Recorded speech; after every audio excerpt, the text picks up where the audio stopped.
Hi, this is David Douglas, Managing Director of EBO, the digital agency. EBO are the proud sponsors this year of RadioMoLI and Molly's digital programme.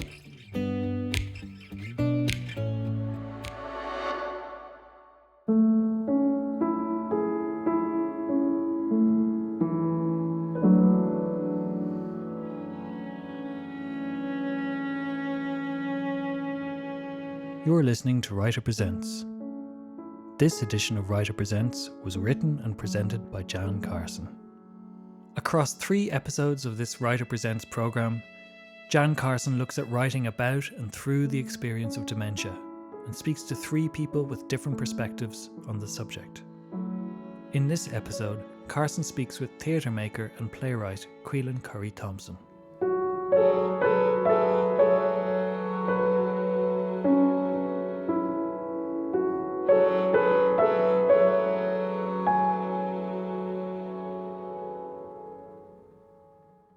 Like many people who are engaging creatively with dementia, I first took an interest in the subject because dementia directly impacted my immediate family. My nana, who was a devoted pianist, lived with Alzheimer's for almost a decade, and I was devastated to see how little provision was made for her creativity when she moved into residential care. My next guest has also had personal experience of dementia in a much-loved family member, and used this lived experience to inform her own creative response to the illness. She's going to tell us a little bit about herself and the project she's been working on.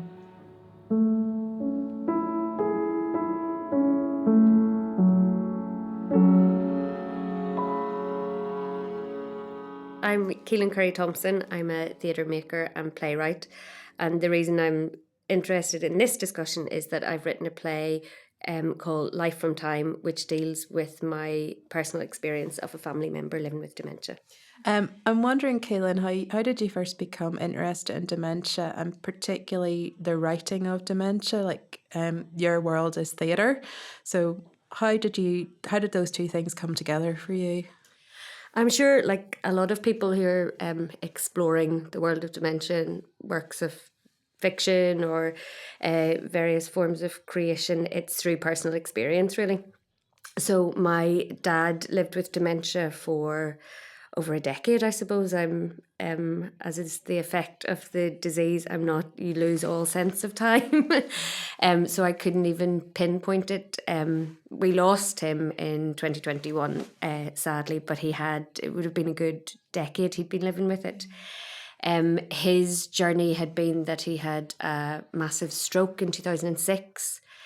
So then already words were sort of becoming the victim of the illness. So physically he recovered well, but he had an acquired brain injury from the stroke, which ended up that he developed aphasia. So the condition where the words are all jumbled And your daddy really loved words as well. So my dad, was just a proper appreciator of words and language, and the written word in particular.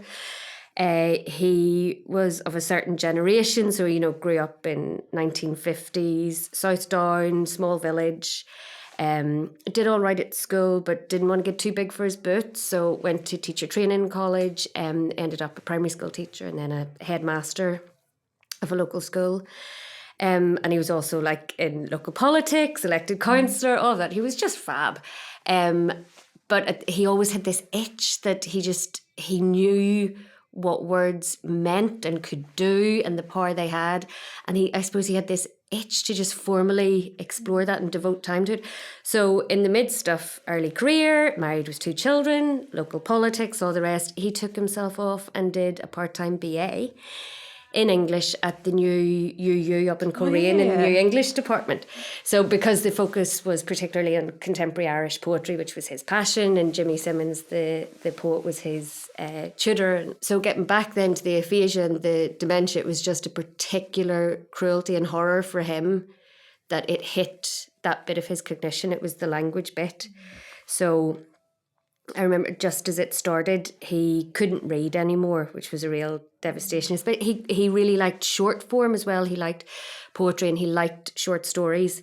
So even that, you would think maybe just, investing in a few lines of poetry, but no, it wasn't there anymore. And I know you took a lot of that experience of your dad, and particularly his relationship with words, into a beautiful play that you have written.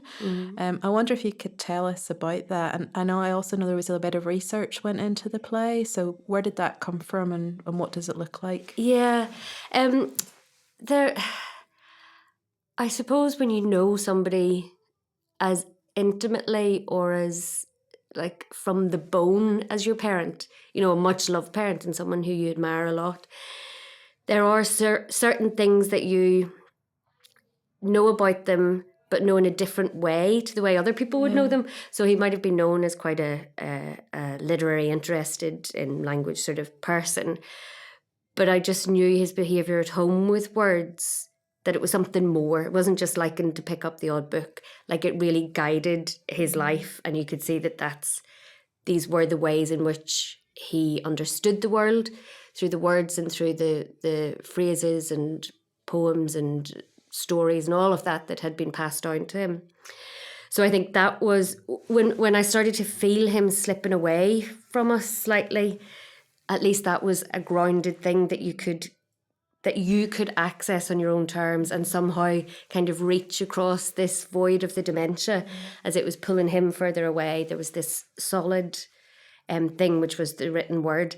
And I think for me, working in theatre, because theatre is so ephemeral and so off the moment and off the bodies and gone, that books just seem otherworldly to me in a way, that every relationship with every written word is so different. Everybody who reads it, it's so different. And when you read it, when you read it when you're 15, it will mean something, and you return when you're 55 and you have a totally different relationship with the written word, but the words stay on the page the same way. Yeah.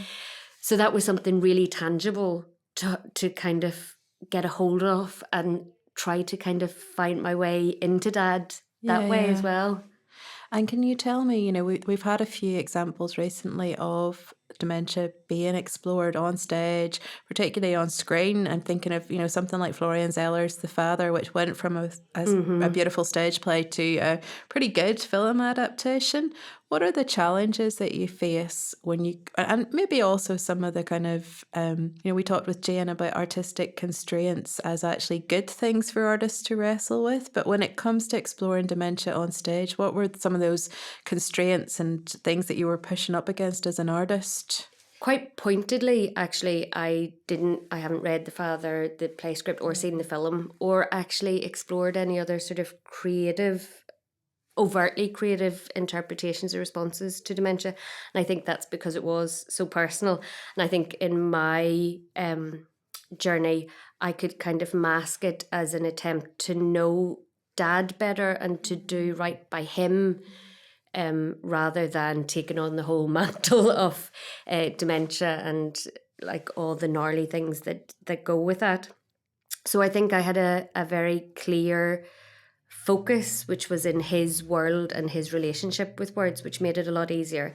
So in that respect, yes, you are kind of editing down what you can use, which is a gift in lots of ways. The other thing that I found with Dad's particular experience with dementia and language is that what words had once been was now twisted. And so it seemed to me like a really powerful and sort of neat metaphor for the actual condition itself, that he had got all of his strength and all of his identity from these words, and yet then words were what failed him in the end. So in the actual script itself, there are, as it kind of builds dramatically, that is sort of the twist and the tension that happens. The words that gave him comfort and grounding and reassurance then in fact turn against him and are the thing of horror, because it seems to me that's the real brutality of the illness as well, that just everything that could offer security and constant sort of grounding, that's all gone. So in the play, that's what the language was that's how it functioned as well. I think the play as well also does a really good job of inviting the audience into the experience, and some of that is through language.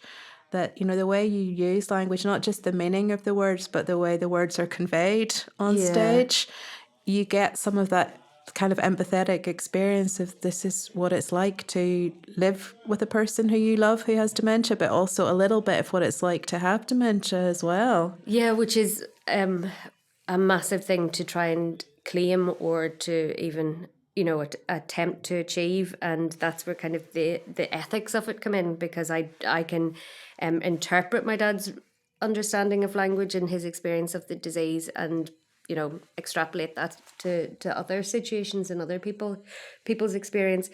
But it can only ever be an imaginative feat to do that. But then again, that is the creative process. It's only ever, you know, even if you're going to be doing an autobiographical thing, you're still, you know, editing yourself and creatively judging how you find things to be. Were there different ethical questions that you had to ask yourself when you were approaching, you know, the lived experience of someone you're very close to, but you're not inside their head? Then, you know, you've written theatre in the past about different things. So previously, like, I've been very interested in like kind of the history of women's mental health and, you know, the social and cultural barbaric attitudes and punishments for women who are unconventional or sexual or, you know, in any way seem to be other or belligerent.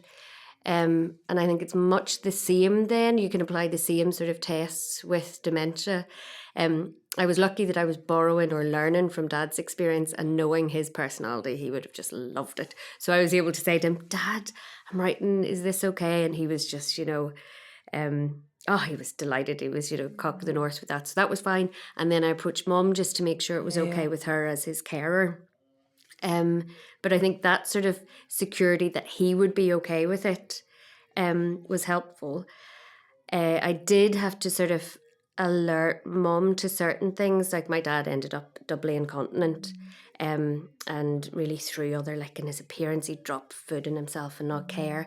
My mum found that very difficult because of the particular closeness of the spousal relationship, and she knew him as the public man and the headmaster and how he wanted to present himself and be perceived. I wasn't bothered by that, and I think, interestingly, with these cycles of time that we come to dementia, it's clearly significant that at this stage, as he was going on that journey into dementia, I was in the midst of being a mum of 3 small children. So for me, the body was just the machine that got you through the day. But I was very clear-minded that it had, that all of those stigma and the messier side of it had to just be shown and shown for what they are. Real. Yeah, and it's just the function of a body. It does not matter in the least. You know, you can pile all the dignity and all the rest. That's a different conversation. But the fact that my father no longer had control over his bodily functions means, you know, that doesn't impact his value as a human being or his the legitimacy of the space that he took up. So I think showing that and confronting, and we did send out a test bit to community groups through the theatre company that I was working with, Prime Cut Productions in Belfast, and I was very clear that this was for people, not for people themselves experiencing dementia, but carers and those working with and loved ones of it. That's a really interesting kind of differentiation to make, because in the last chat I had talking to Jane Lahea, we were talking about involving people who have dementia or living with dementia in response to texts about dementia. And it feels like this is quite a different piece of artwork. Was that a decision creatively you made early on, and did it give you freedom then to go to different places? I think to give the freedom to also have a kind of artistic agenda that I was committed to and happy to explore. I wasn't claiming to be making sense of dementia. I wasn't claiming anything more than presenting a version of the experience that a person could have. I'm quite, like, in my work, I'm very keen on it being an uncomfortable or challenging experience. Really, it's like a barrage on the senses and on the mind, and that for me is where the power lies. So that is firmly what I wanted to happen with a softness of the language and a softness of the relationship, of course, but through that then you can just really show the full weight of what it is. Yeah. You know, we talked with Jan about this idea of being an artist first and foremost. We're not here to raise awareness of dementia or to, you know, to fix it in any way. I just finished a short story which is a kind of horror about dementia, and I'm sure some people would raise ethical questions about that, but for me as an artist, I don't think there are areas that are unavailable to me. Absolutely. Yep.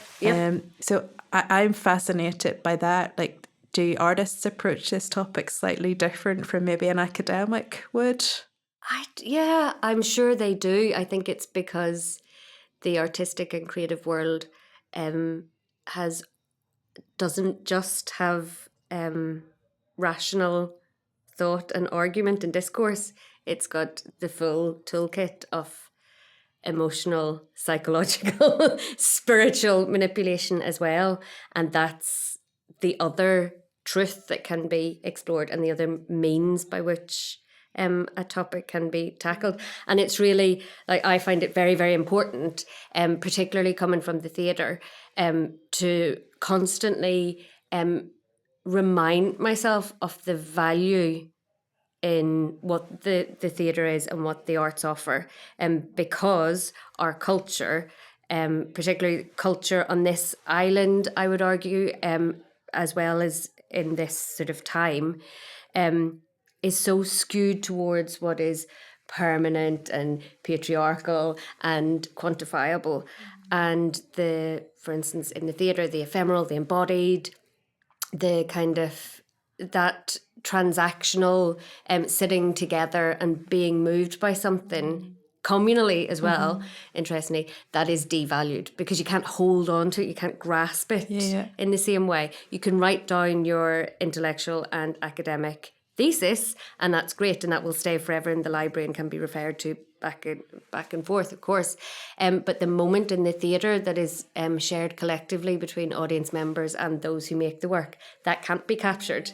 And I think that's why it's its particular strength, but it's also its kind of weakness in terms of how it's valued and seen, because you can't just hold up the evidence of it. You have to feel the evidence and experience it yourself. I'm just so aware listening to you of how much that feels like a metaphor for dementia to me as well. And all my experience of working with folks who have dementia, that, you know, you can't put the good moments on a funding application or an evaluation form, and neither can you fully quantify the really difficult moments. It's often just a wee shared glance or somebody smiling that has been really deep in themselves for a long time and they're making a connection. Yeah, and I think it's a really feminist response as well. It definitely is. And again, that's why it's kind of undervalued, I would argue. And I say this with a certain amount of conviction, not just as someone who works creatively in theatre, but also someone whose day job is in arts admin, because I also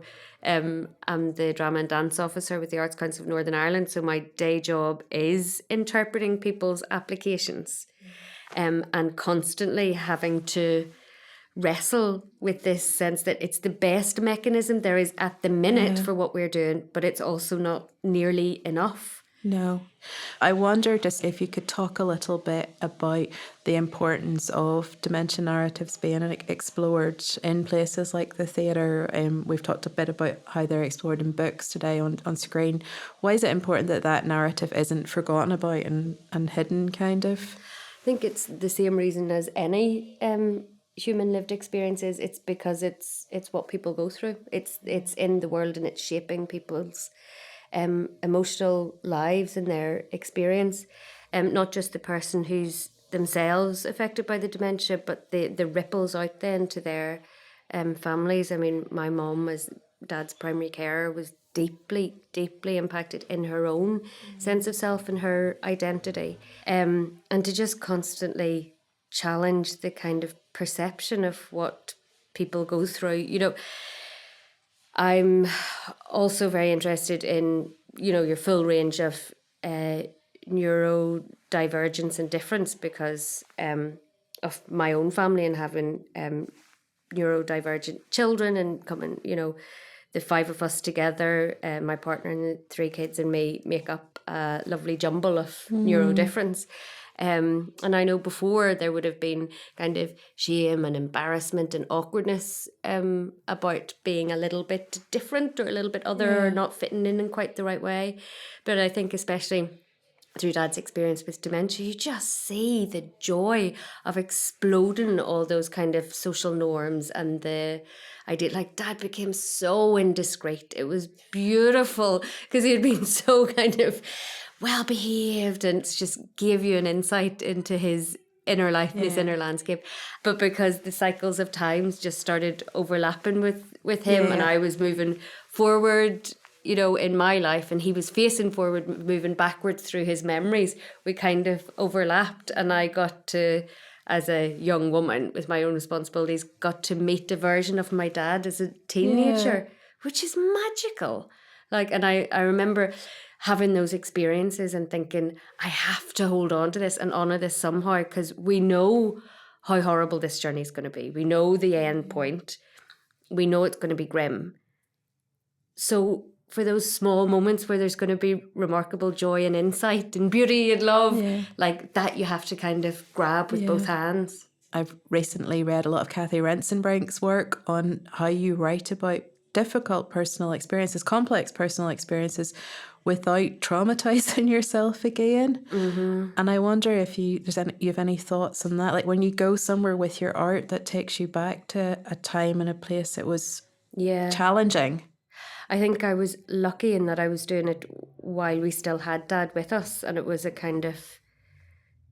a useful way to navigate the entire journey. So still having him, but knowing we were on borrowed time, and knowing that for this entire borrowed time, it would be a different version of him as well.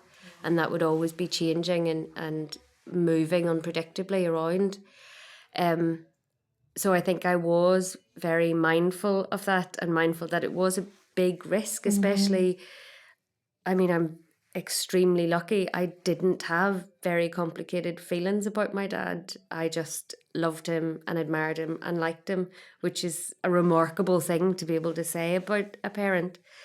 And then respected him all the more for everything that he had to go through. And he was so gracious and easy in it all.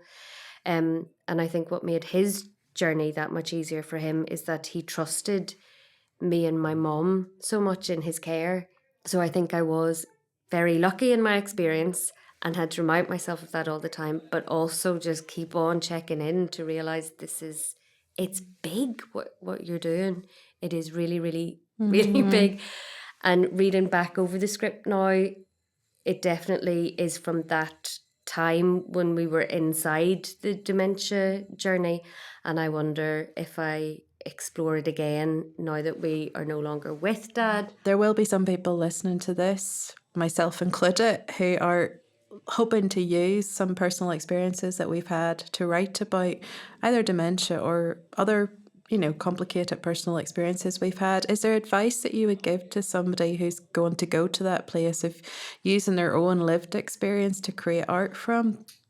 So I would say just be good to yourself. It's extremely vague, I know. But I also say, having worked in theatre now since 2001, working professionally in lots of different contexts, the damage that is done to people's well-being, to just routinely people trying to navigate their artistic careers, it's brutal. It shouldn't be that, but it is.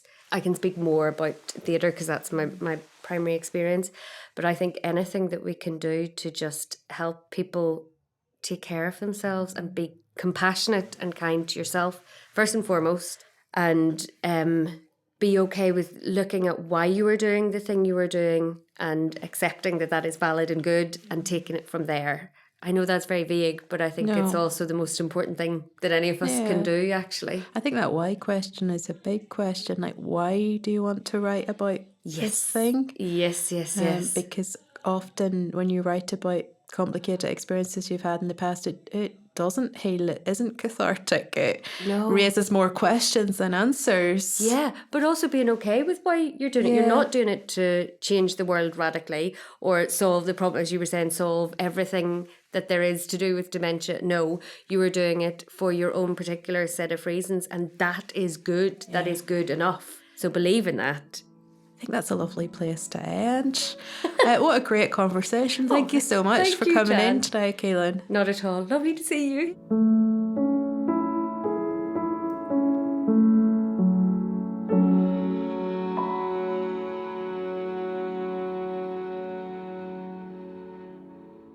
You've been listening to Writer Presents. This edition of Writer Presents was written and presented by Jan Carson and featured a conversation with Caoileann Curry-Thompson. Tune in to episode 3, where Carson speaks with the poet Sarah Hesketh. Writer Presents is produced with the support of the Arts Council and Caoileann. For more from RadioMoLI, visit radio.moli.ie.